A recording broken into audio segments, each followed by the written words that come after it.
learning also more about the 5 Houston police officers wounded in the line of duty. CBS 11's Kim Molestina is live in Houston this morning. And Ken, it's a tough time for the city.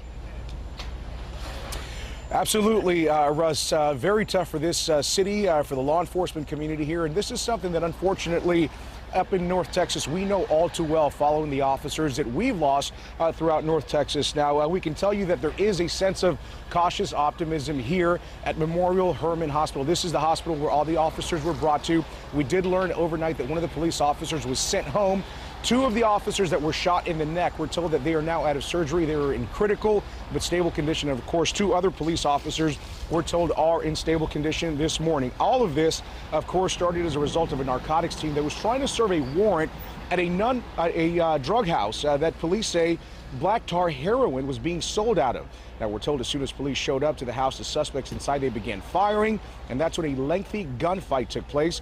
2 of the suspects inside of the house were killed by officers who returned gunfire. The events and the details of how all of this happened led to a very impassioned statement given by the president of the Houston Police Union. Here's what he had to say at a news conference last night. Have a listen. We are sick and tired of having targets on our back. We are sick and tired of having dirtbags trying to take our lives.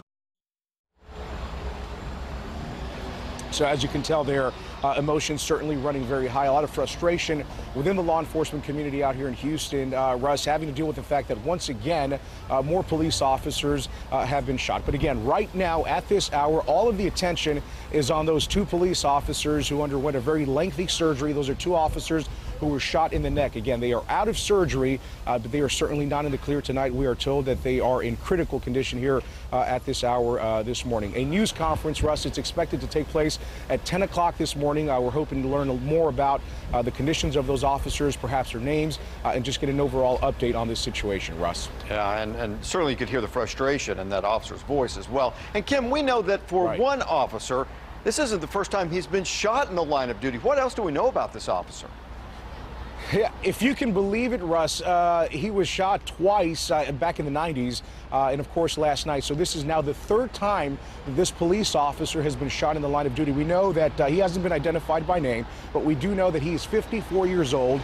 He's been on the police force since the 80s, so certainly a veteran police officer. And, Russ, we also know that he was the so-called case agent on that raid that took place yesterday of that house. And again, we don't know if that's the officer or one of the officers that was shot in the neck. We don't know if that's the officer who was sent home.